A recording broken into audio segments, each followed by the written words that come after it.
Hello friends, welcome back to Major Theory Lectures, and this is our lecture number 2 in which we are going to see a proposition, corollary and a definition. Okay, so let's start with the proposition.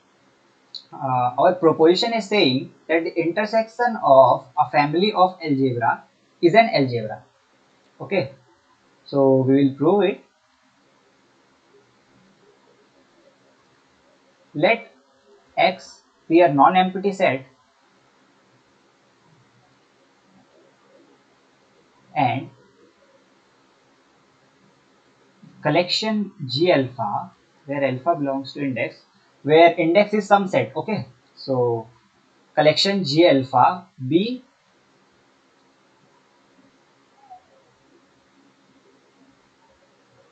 algebra on set X.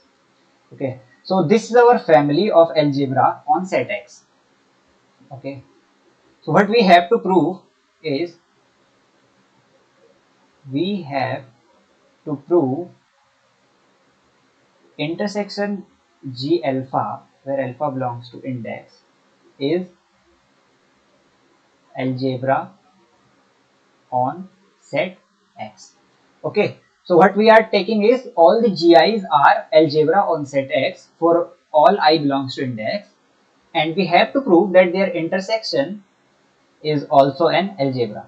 Okay, so let's start the proof. To prove something to be an algebra of set, what we have to do is we have to check only two conditions. Okay, so first condition is if there is a set A which is subset of X and A belongs to intersection G alpha, alpha belongs to index, then A complement have to belong to this intersection. Okay, so we will try to prove it. So if A belongs to intersection G alpha, then what happens is A belongs to Gi for all I belongs to index, right? And we know that all the GIs are algebra on set X. Therefore, A complement will belongs to Gi for all I belongs to index. And this implies that A complement belongs to intersection G alpha, alpha belongs to index. Okay, this condition was very easy to check. Now we will check another condition, that if A and B are subset of X, then what we have to check is that if A and B belongs to intersection, then their union have to be there. Okay, so if AB belongs to there in the intersection, then AB both belongs to GI for all I belongs to index, right? What does this imply?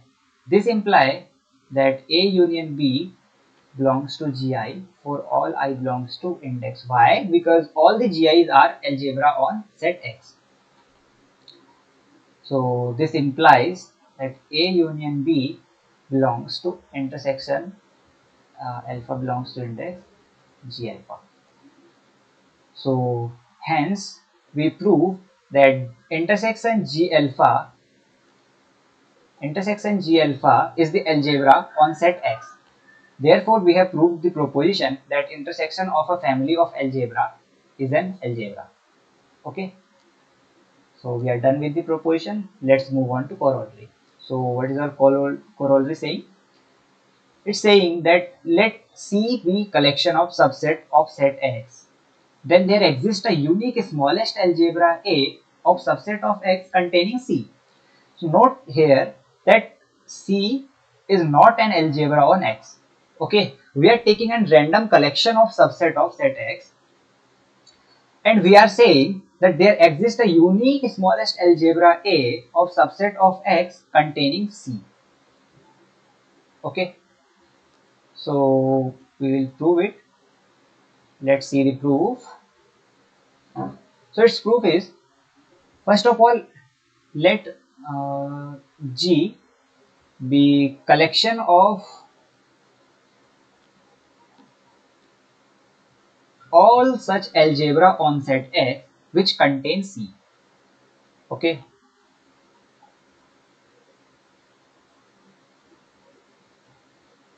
algebra on X which contain C. Okay, so we have this collection. So notice G is non-empty. Why? Because in our previous lecture we have discussed an obvious example of algebra on set X was the power set of X, right? And this power set of X will contain C definitely, right? Because it's the set of all the subset of set X. Therefore, G will be non-empty. Okay. So from here, what we can do is let A be the set of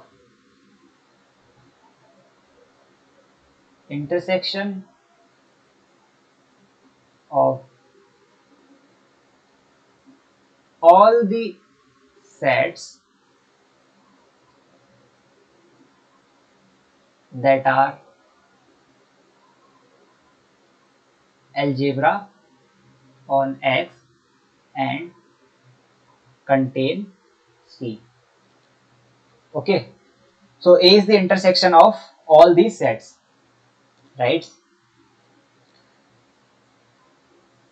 Now, from our previous proposition, what we know is that the intersection of family of algebra is an algebra. Therefore, from our proposition, we can argue that this set A is also an algebra on set X. Okay, that will contain C. So, from proposition, we can say A is algebra on X containing C, right? And by default, this is the smallest algebra that containing C. Why? Because it is the intersection of all the sets which are algebra on X and contain C. Also, to check uniqueness,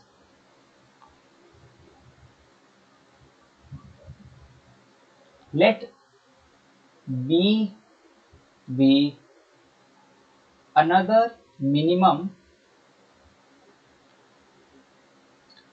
algebra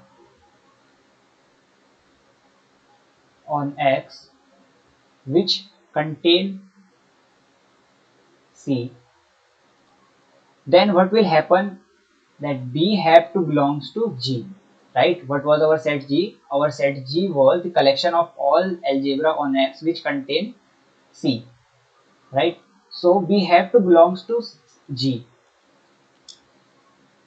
and since A is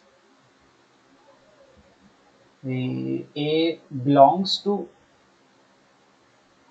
intersection of all the algebra of X which contain C,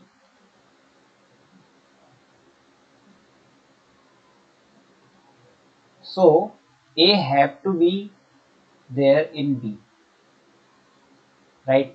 Because B will be also the set in the intersection, right? So A have to be there in B.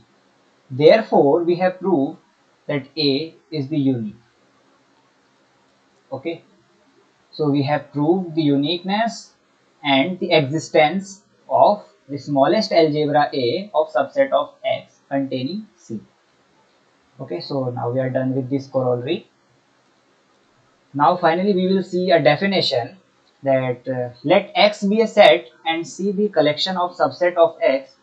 By the algebra generated by C, we mean the smallest algebra of subsets of X containing C.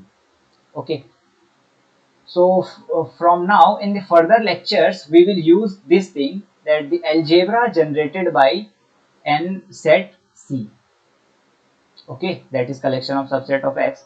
we are not saying here the C is the algebra on X, but just C is the random subset of X, and we will say the algebra generated by C if the algebra is minimum which contains C.